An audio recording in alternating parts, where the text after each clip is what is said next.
இந்த வளகாப்பு முடிகிற வரைக்கும் நான் இங்க இருக்கிற விஷயம் யாருக்கும் சொல்ல வேண்டாம். நீங்க வேணா வளகாப்புக்கு போங்க, ஆனா நான் இங்க இருக்கிற விஷயத்த சொல்ல வேண்டாம். அங்க பாருங்க மச்சான், அப்படி என்ன உங்களுக்கு பிடிவாதம்? இன்னும் ஏன் உங்க வீட்டாளுங்களை தள்ளியே வைக்கிறீங்க? இல்ல மாப்பிள்ள, அவங்கள நான் தள்ளி வைக்கல, நான் தான் தள்ளி நிக்கிறேன். பக்கத்துல போயிருந்து இப்ப நான் இருக்கிற நிலைமையில அவங்களுக்கு மேலும் மேலும் கஷ்டத்தை கொடுக்க நான் விரும்பல. இருக்கட்டும், இந்த பிரச்சனையெல்லாம் சரியாகட்டும், அதுக்கப்புறமா பாத்துக்கலாமே. ஐயோ, என்னாச்சு மச்சான்? முடியல, என்னமோ பண்ணுது மச்சான். என்னாச்சு மச்சான்? ஐயோ மச்சான், முதல்ல உட்காருங்க, வாங்க உட்காரு. தலைக்குள்ள ஏதோ கொடையிற மாதிரி இருக்கு, வலிக்குது. டாக்டர் போலாம் வாங்க மச்சான், டாக்டர் போலாம் வாங்க. வேண்டாம், அதெல்லாம் ஒண்ணு வேண்டாம், சரியாயிடும். தண்ணி கொடுங்க. இந்தாங்க மச்சான், குடிங்க.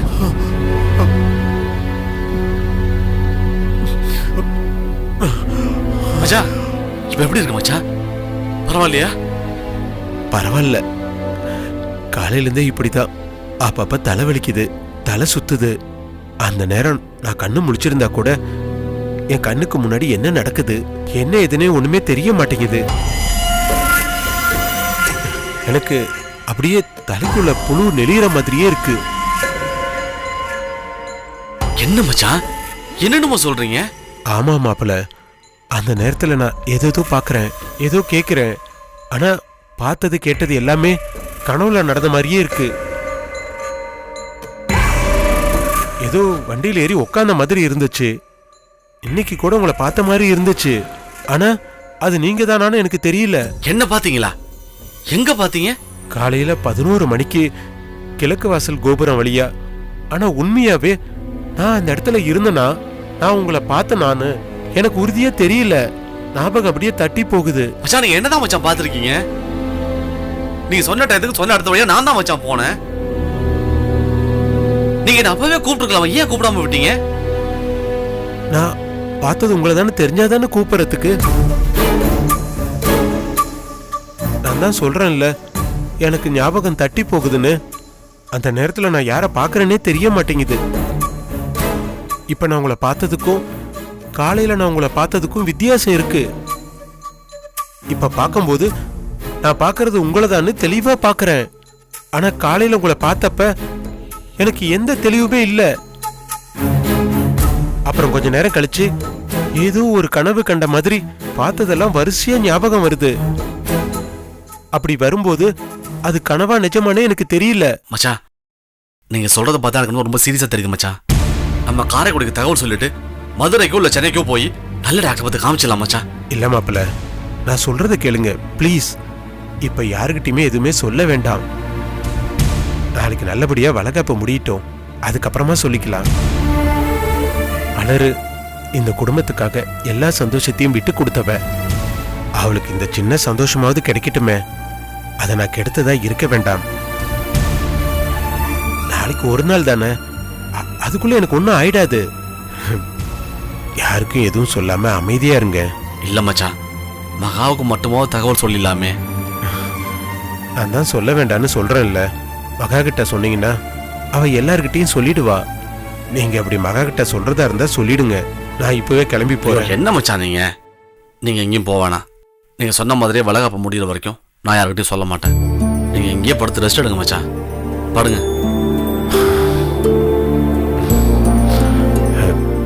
சொல்ல மாட்டீங்கல்ல? சொல்ல மாட்டேன் மச்சான், நீங்க படுங்க.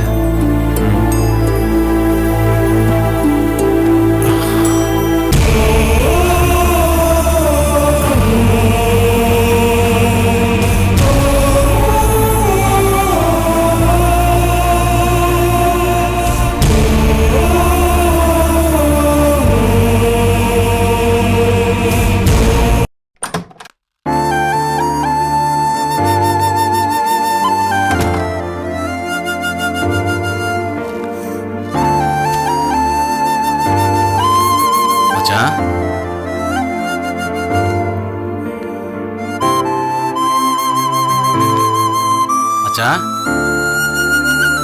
மச்சான் எழுந்துருங்க, டிஃபன் சாப்பிட்டு படுத்துக்கலாம்.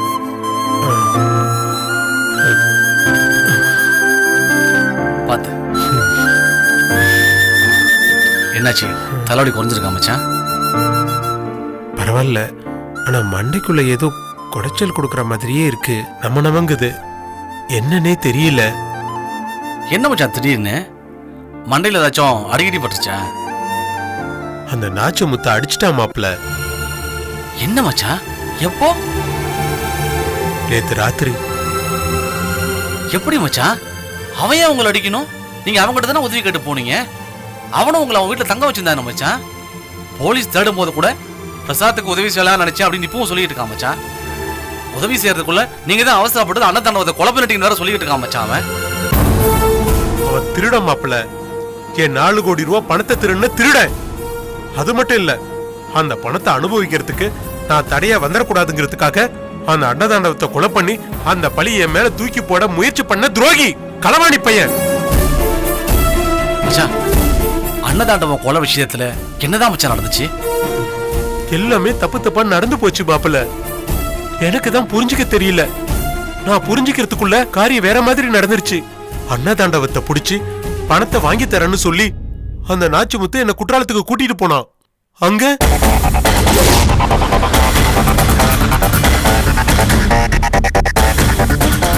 அங்க பார்த்தா நாச்சுமுத்து கூட அன்னதாண்டவன் இருக்கான். உடனே அவனை புடிச்சிட்டான்னு நினைச்சு நான் அவனுக்கு போன் பண்ணேன். சார், அன்னதாண்டவத்தை புடிச்சிட்டீங்களா? என்ன தம்பி, அன்னதாண்டவத்தை பிடிச்ச உங்கள்ட்ட சொல்லாம இருப்பானா? இனிமே தான் பிடிக்கணும். அவன் சொன்னது எனக்கு பயங்கர ஷாக் ஆயிடுச்சு.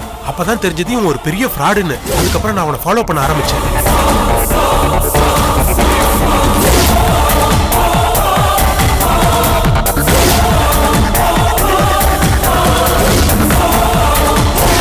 அங்க போனா அன்னதாண்டவன் ஒரு வீட்டுக்குள்ள போய் அவன் ஒளிச்சு வச்சிருந்த பணத்தை எடுத்துட்டு வந்து நாச்சுமுத்துட்ட கொடுத்தான். நான் தான் பணம் எல்லாம் கொடுத்துட்டேனே. என் பணம் என் கண்ணு முன்னாடியே கைமாறுனதை நான் பார்த்தேன். ஆனா அவனுங்க அன்னதாண்டவத்தை இழுத்துட்டு போனானுங்க. நானும் அவனுங்க பின்னாடியே ஃபாலோ பண்ணேன்.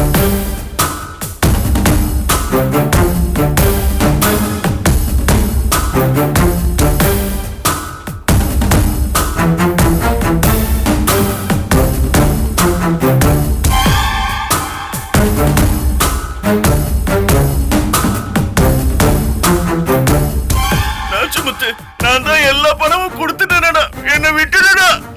ஏண்டா, இன்னொருத்தன் பணம் 4 கோடி ரூபாயை கொடுக்கறதுக்கு என்னை எவ்வளவு அலைய விட்ட? முதல்ல 2.5 கோடி ரூபாயை கொடுத்த, மிச்சம் 1.5 கோடி ரூபாயை கொடுக்கறதுக்கு என்னை எவ்வளவு சுத்தல விட்ட? உன்னைய விட்டேன்னு வச்சுக்க, நீ எவ்வளவு பெரிய தில்லாலங்கடி எனக்கு தெரியும்டா. நீ என்னையே சங்கர்த்துருவடா. உன்னைய போட்டு தள்ளிவிட்டு அந்த பழிய பிரசவ போட போறா. என் கண்ணுக்கு முன்னாடியே கொலை நடந்தது. ஆனா என்னால எதுவுமே பண்ண முடியல. நான் தனியாளா இருந்தேன்.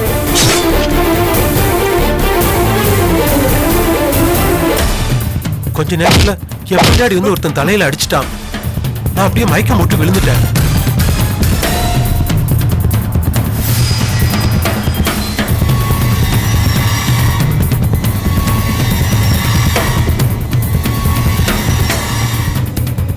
அவனுங்க என்ன தூக்கிட்டு போய் அன்னதாண்டவத்து பக்கத்துல என்ன படுக்க வச்சுட்டு ஓடி போயிட்டானுங்க.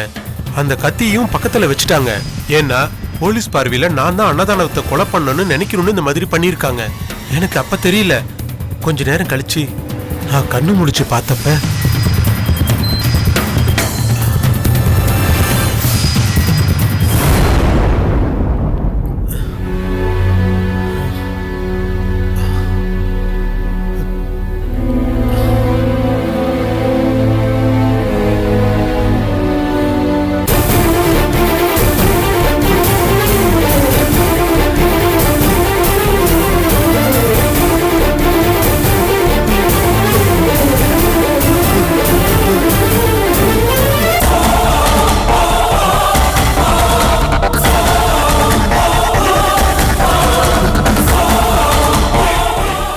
கெட்ட புத்தி எனக்கு என்னன்னு தெரிஞ்சு போச்சு. கொலைப்பள்ளிய மேல விழுந்துடக்கூடாதுங்கிறதுக்காக உடனே அந்த இடத்தை விட்டு ஓடி ஆகணும்னு நான் ஓட ஆரம்பிச்சிட்டேன்.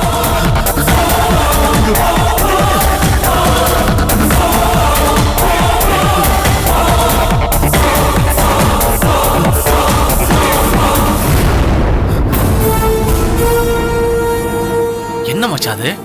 உங்க மேல எந்த தப்புமே இல்லையே மச்சான். நீங்க ஏன் தலைமறைவானீங்க? பேசாம அங்கேயே இருந்து கோபி மச்சான் போலீஸை கூட்டிட்டு வர விட்டு இருந்து எல்லா உண்மையும் சொல்லியிருக்கலாமே.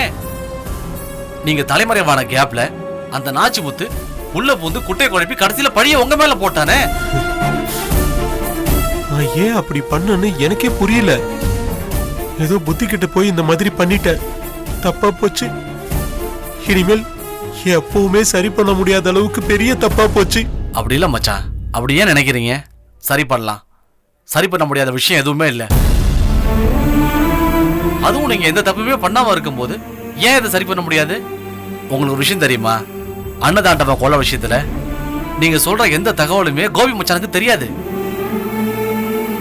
நாச்சிமுத்து கட்டிக்காரத்தனமா விஷயத்தை திருப்பி விட்டதுனால போலீஸ் கூட நீங்க தான் கொலைகாரன் நம்பிக்கிட்டு இருக்காங்க. ஆனா உங்க தம்பி கோபி மட்டும் அதை நம்பல. அதை நீங்க செஞ்சிருக்க வாய்ப்பே இல்லைன்னு உறுதியா நம்புறாரு. அவரும் மகாவும் நம்புறதுனால நம்ம வீட்டுல எல்லாருமே நம்புறாங்க. போலீஸ் கிட்ட நீங்க கொலையாளி இல்லைன்னு அவர் வாதாடிக்கிட்டு இருக்காரு. கோபிக்கு நான் செஞ்ச நன்மை எதுவுமே இல்ல. ஆனா அவன் எனக்கு நன்மையை தவிர வேற எதுவுமே செய்யல. நான் நல்லவன் இல்ல. பணம் என் புத்தியை கெடுத்துருச்சு. பணத்தை மட்டும் வச்சுக்கிட்டு என்னை சுத்தி இருக்கிற எல்லாரையுமே நான் துரத்துனேன். சொந்த பந்தத்தை மேலோக்கி கொண்டுட்டு வரதுக்காக எதை பத்தியுமே நான் யோசிக்காம பணத்தை எப்படி பாதுகாக்கணுங்கிறதுக்காக என்ன வழிங்கிறத மட்டும் தான் நான் யோசிச்சேன். என் புத்தியை கெடுக்கணுங்கிறதுக்காகவே அந்த ஜோசிக்காரன் வந்தான். அவன் பேச்சையும் சுப்பு பேச்சையும் கேட்டு நான் கெட்டு அழிஞ்சேன். எங்க அப்பா எவ்வளவோ சொன்னாரு. டேய், ஜோசிக்காரன் உன்னை அழிச்சிருவான்டா பிரசாத்னு சொன்னாரு. நான் கேட்கலையே, கேட்க முடியல. விதி என் காதையும் கண்ணையும் அடைச்சிருச்சு. கோபியை பார்த்தா பணம் போயிடும், கோபி குரலை கேட்டா பணம் போயிடும்னு கோபியை நான் அண்ட விடாமலே விரட்டுனேன். ஆனா அந்த கோபி தான் என்னை காப்பாத்தணுங்கிறதுக்காக அலைஞ்சிட்டு இருக்கான். மச்சான், ஏன் மச்சான் அழறீங்க? நான் மட்டும் கோபியை விலைக்கு வைக்கலன்னா இதெல்லாம் எதுவுமே நடந்திருக்காது. என் வாழ்க்கையே அழிஞ்சிருக்காது. மகா வாழ்க்கையும் கெட்டு போயிருக்காது. எல்லாமே ஒழுங்கா இருந்திருக்கும். இதெல்லாம் ஏன் தப்பு, ஏன் தப்பு, ஏன் தப்பு, ஏன் தப்பு தான். என்ன மச்சான், விடுங்க மச்சான். என்ன மச்சான் நீங்க? என்னை சுத்தி இருக்கிறவங்க எல்லாருமே ரொம்ப நல்லவங்க, நியாயம் தர்மம் தெரிஞ்சவங்க. ஆனா நான் உங்களை விலக்கிட்டு சாக்கடை தான் தேடி போனேன். என் தங்கச்சி மகேஷும் நீங்களும் பணத்துக்காக கஷ்டப்பட்டீங்க. மகேஷ் என்கிட்ட பணம் கேட்டப்பெல்லாம் திரும்ப திரும்ப பணம் கேட்காதுன்னு சொன்னேன். ஆனா அந்த ஜோசிக்காரனும் சுப்புவும் என்கிட்ட திரும்ப திரும்ப பணம் கேட்டானுங்க. அவனுங்க கேட்டப்பெல்லாம் நான் பணத்தை கொடுத்தேன். என் சுத்தி இருந்த என் சொந்தக்காரங்களுக்கு பயன்படாத பணம் என்ன சுத்தி இருந்த அயோக்கியனுங்களுக்கு பயன்பட்டுச்சு. என் பணம் எந்த வழியில போகுதுன்னு கூட தெரியாத அளவுக்கு நான் முட்டாளா இருந்தேன். முட்டாளுக்கு பணமே கைக்கு கிடைக்க கூடாது. முட்டாளுங்க கைக்கு கிடைச்சா இப்படிதான் போகும். அந்த பணம் திருடங்களுக்கு தான் போகும், சூதுக்கு தான் போகும், சுகத்துக்கு தான் போகும். நல்லதுக்கெல்லாம் அது போகாது. ஏன்னா முட்டாளுக்கு எது நல்லதுன்னே தெரியாது. நான் ஒரு முட்டாள், முட்டாள், முட்டாள். நல்லது கெட்டதுன்னு எதுவுமே தெரியாது. நான் ஒரு மடையன். ஏன் மச்சான், எதுக்கு மச்சான் அப்படிலாம் சொல்றீங்க? ஊருக்கே நல்லது சொல்ற என் அப்பாவையும் தம்பியும் நான் பக்கத்துல வச்சுக்கிட்டு ஒரு அயோக்கிய பையன்கிட்ட போய் நான் யோசனை கேட்டேனே. நான் முட்டாள் இல்லாம வேற என்ன? எது சரி எது தப்புன்னு தெரிஞ்சுக்கிறதுக்கு என் வாழ்க்கையே நான் விலை கொடுத்திருக்கிறேனே. நான் மடை இல்லாம வேற என்ன?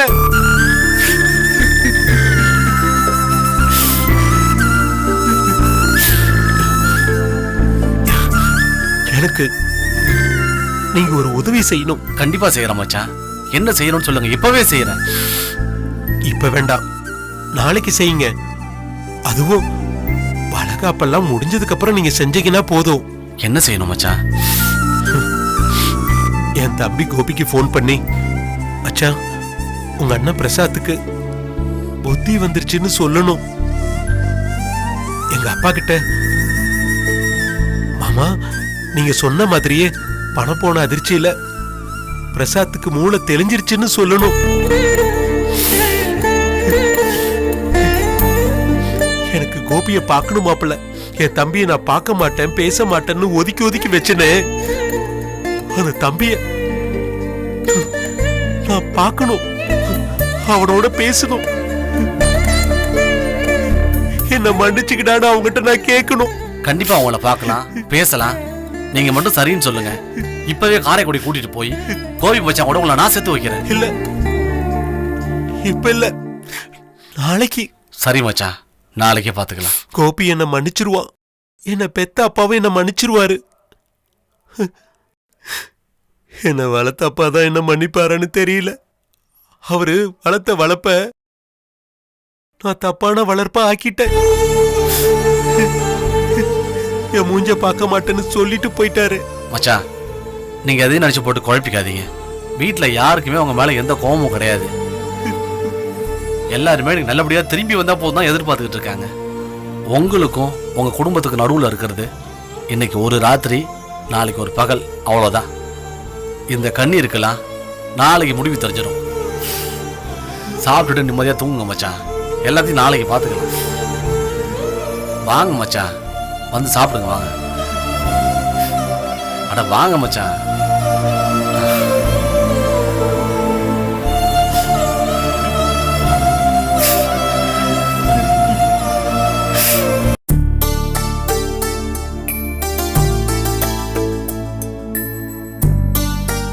என்னங்க என்னமோ மாதிரி இருக்கீங்க? நடந்ததெல்லாம் நினைக்கும் போது சங்கடமா இருக்கு மலர். எதை நினைச்சு? உங்க அண்ணனோட நிலைமையை நினைச்சா? என்ன பரிசோதனை பண்ணி பாக்குற பத்தியா? எப்பவுமே மத்தவங்கள பத்தி தான் நான் நினைப்பேன், உன்னை பத்தி நான் நினைக்க மாட்டேங்கிறத உன் அபிப்பிராயம். ஐயோ, நான் அப்படிலாம் சொல்லலைங்க, சாதாரணமா தான் சொன்னேன்.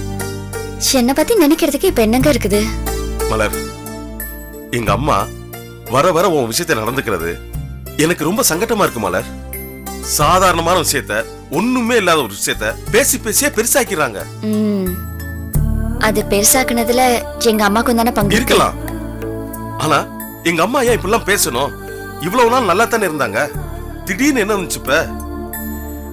அத்தைக்கு குடும்பத்துல நெருக்கடி வந்துருச்சுங்க. மக மேல கொலப்பலை விழுந்துருச்சு. மகாவோட வாழ்க்கை ஒரு கேள்விக்குறியாயிடுச்சு. அதுதாங்க அத்தைய நிலக்குலைய வச்சிருச்சு.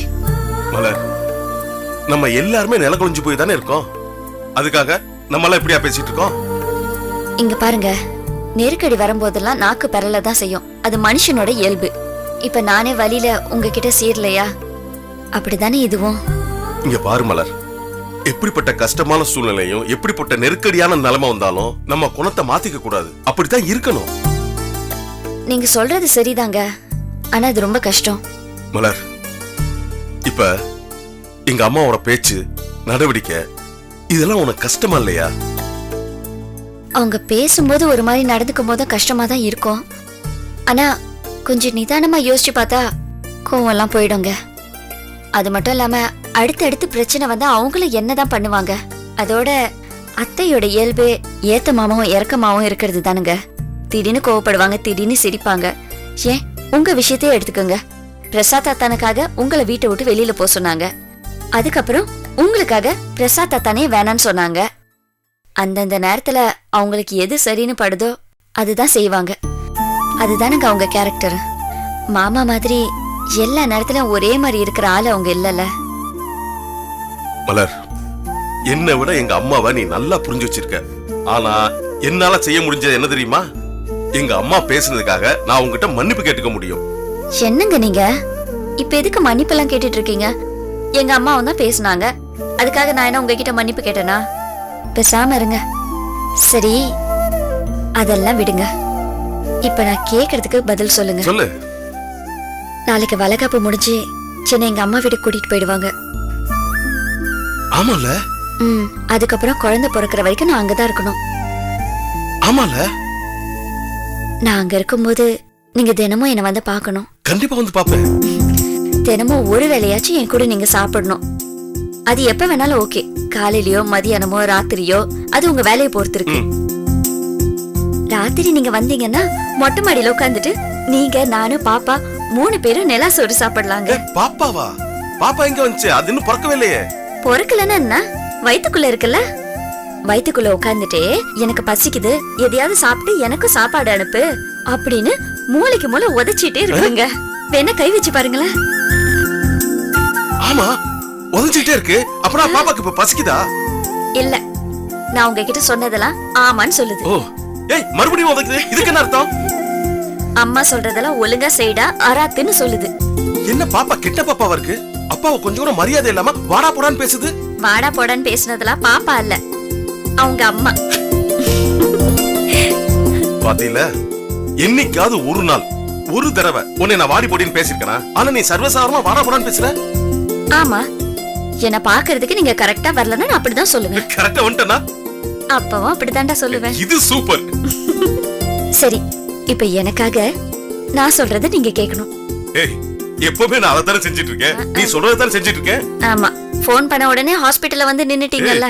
விடே விடே, இப்ப போய் எதுக்கு அதை போய் பேசிட்டு? இதுக்காகவே நான் சொல்றேன், நீ என்ன செய்யணும்னு சொல்லு, மீறாம அப்படியே செய்யற. என்ன வாடி பொடின்னு பேசணும். ஏய் என்ன இது? சிச்சி பேசுடா. ஏய் என்ன போய் பேசுடா. நீ பேசுற வரைக்கும் நான் இப்படிதான் பேசுவேன். ஏய் பேச பேச நீ வாடா போடான்னு பேசுறது எனக்கு கேக்குறதுக்கு அவ்வளவு சந்தோஷமா இருக்கு. எங்க அம்மா கேட்டாங்கன்னா இதை விட சந்தோஷப்படுவாங்க. ஏற்கனவே ஒரு நீ என்னை கோபின் கூப்பிட்டதுக்கு எவ்வளவு சந்தோஷப்பட்டாங்க ஞாபகம் இருக்குல்ல? ஏன் நல்லா தானே போயிட்டு இருக்கு. சரி விட்டுருவோம், பேச வேணாம், இந்த டாபிக்கே வேண்டாம். சரி, என்னை என்னடி மலரு சொல்லுடி மலர்னு சொல்லுங்க.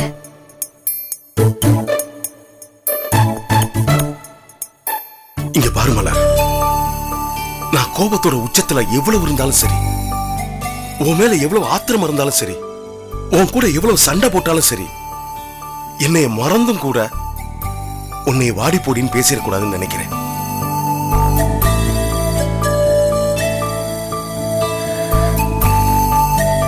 நான் மறுபடியும் சொல்றேன், எனக்கு வேற எதுவுமே வேண்டாங்க. என் பிரசவ நேரத்துல நீங்க என் கூட இருந்தாலே போதும். எவ்வளவு வலியா இருந்தாலும் நான் சிரிச்சுக்கிட்டே சந்தோஷமா உங்க பிள்ளைய பெத்து கொடுத்துருவேங்க.